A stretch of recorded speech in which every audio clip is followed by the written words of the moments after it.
প্রতিটি নারীর জীবনে থাকে সংগ্রামের এক অধ্যায়, ধৈর্যের গল্প এবং প্রার্থনার গোপন কান্না।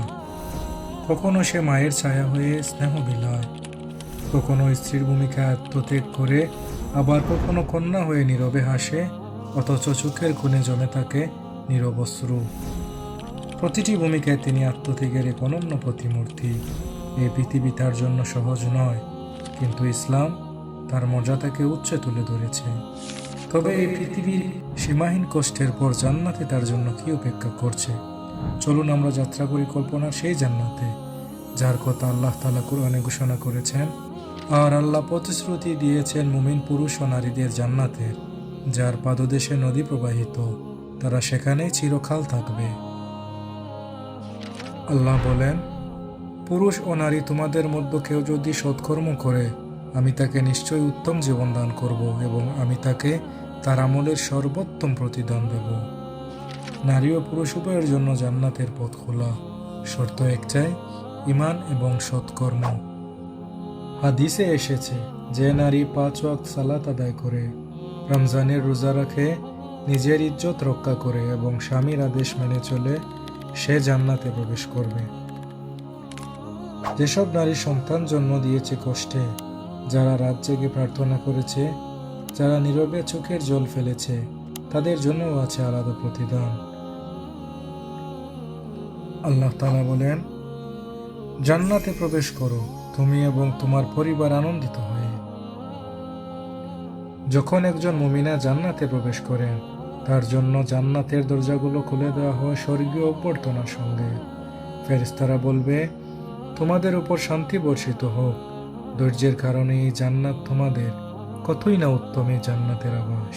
এই অভিনন্দন শুধু পতাগত নয়, এটি তার জীবনের ধৈর্যের মূল্য, প্রতিটি রাত্রির সেজদা, প্রতিটি নিঃশব্দ কান্নার প্রতিদান। তার পায়ের নিচের জমিন আর সাধারণ নয়, তা কস্তরীর গন্ধে ভরপুর। আলোয় জলমল প্রসাদ, রত্নখচিত আবাসপত্র, দূরে নদীগুলো প্রবাহিত হচ্ছে। জান্নাতের নদীগুলো দুনিয়ার কোনো নদীর মতো নয়।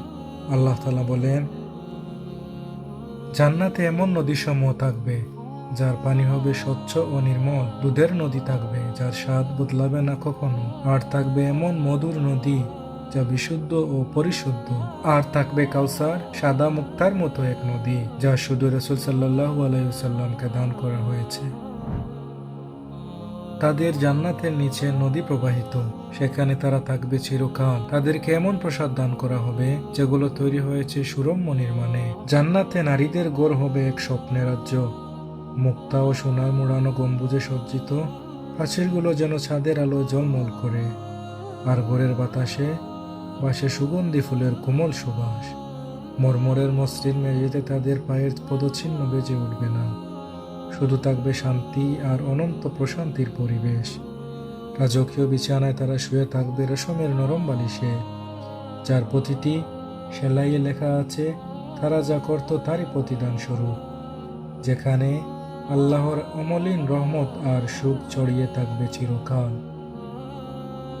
বাগানে ঘেরা তার রাজ্য, যেখানে হাস্যোজ্জ্বল ফুল আর পাখিদের গান।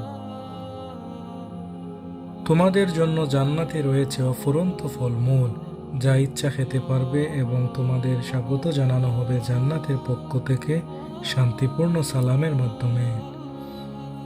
জান্নাতে নারীরা বুঝ করবে এমন সুস্বাদু খাদ্য যা পৃথিবীর কোনো মজার সঙ্গে তুলনাহীন। মিষ্টি ফল, শুদ্ধ মধু, সেখানে থাকবে ডালিম, আঙ্গুর, এমন সব ফল যা পৃথিবীতে নেই। সে খাবে ক্ষুধা ছাড়াই, পান করবে তৃষ্ণা ছাড়াই, আর এমন পানীয় যা কখনো তৃষ্ণা বাড়াবে না। সাদা রেশমের থালায় সাজানো থাকবে স্বর্গীয় আহার, যা মনে করবে স্বপ্নের মতো, সকল কষ্ট, ক্লান্তি আর তৃষ্ণা ভুলে যাওয়ার জন্য। জান্নাতের খাবার তাদের দেহ ও আত্মাকে পূর্ণ করবে, স্নেহ ও প্রশান্তির সাথে। সেখানে শুধু আনন্দ আর শান্তিই বিরাজ করবে চিরকাল। জান্নাতে প্রবেশের পর এক মুমিনা নারী এমন রূপ লাভ করবে যার তুলনা এই পৃথিবীতে নেই। জান্নাতে প্রবেশকারী মুমিনা নারীরা হবেন সম্পূর্ণ পরিপূর্ণ ও আলোকিত, যার রূপ ও সৌন্দর্য এ দুনিয়ার কোনো ছবি বা তুলনার চাইতে বহুগুণ শ্রেষ্ঠ। আল্লাহ তাআলা বলেন, তাদের জন্য থাকবে সুন্দর সুন্দর পোশাক, মখমলের মতো নরম ও সোনার মতো উজ্জ্বল। এবং তিনি বলেন, জান্নাতে তোমাদের জন্য রয়েছে এমন পুরস্কার যা কখনো চোখ দেখেনি, কানে শোনা হয়নি, আর হৃদয়ে কখনো কল্পনা করেনি। হাদিসে উল্লেখ আছে, জান্নাতের নারীরা হুরের মতো সুন্দরী হবে, যার চোখে গভীর আলো, মমতার ছায়া ও শান্তির প্রতিফলন। তারা হবে চিরস্থায়ী সুখ ও শান্তির অধিকারিণী। সেখানে কোনো ক্লান্তি, কষ্ট বা দুঃখ থাকবে না। আল্লাহ রাসূল সাল্লাল্লাহু আলাইহি সাল্লাম বলেছেন, জান্নাতের সর্বনিম্ন স্তরের মানুষের সৌন্দর্য হবে পূর্ণিমার ছাদের মতো উজ্জ্বল ও মনোহর।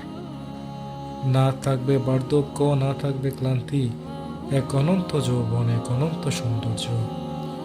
জান্নাতে একজন নারী তার স্বামীর সঙ্গে পুনর্মিলিত হবে যদি উভয়ই জান্নাতের অধিকারী হয়। তারা ও তাদের স্ত্রীগণ ছায়াঘন বাগানে থাকবে, আসনে হেলান দিয়ে। সেখানে নেই বিচ্ছেদ, নেই ভুল বুঝাবুঝি, কেবল প্রশান্তি। তবে জান্নাতের সর্বোচ্চ সুখ কি শুধু খাবার, সৌন্দর্য, প্রসাদে? না, বরং সে মুহূর্তে যখন আল্লাহ পর্দা সরিয়ে দেন, আল্লাহ তাআলা বলেন, সেদিন কিছু মুখমণ্ডল উজ্জ্বল হবে, তারা তাদের রবের দিকে তাকিয়ে থাকবে। এটি জান্নাতের সর্বোচ্চ পুরস্কার, আল্লাহর নৈকট্য। কোনো দুঃখ নেই, কোনো ভয় নেই, শুধু শান্তি, কেবল ভালোবাসা। এই দেখা এমন এক অনুভূতি যা জান্নাতের সব সুখকে হার মানায়। জান্নাত কল্পনা নয়, এটি আল্লাহর প্রতিশ্রুতি। এটি তাদের জন্য যারা ঈমান এনেছে, ধৈর্য ধরেছে এবং ভালোবাসায় আল্লাহর প্রতি থেকেছে। এটি সেই জান্নাত যার উত্তরাধিকার তোমাদের দেওয়া হয়েছে তোমাদের আমলের কারণে। নিশ্চয়ই যারা বলে আমাদের রব আল্লাহ, তারপর সে কথায় অটল থাকে, তাদের জন্য কোনো ভয় নেই এবং তারা দুঃখিতও হবে না।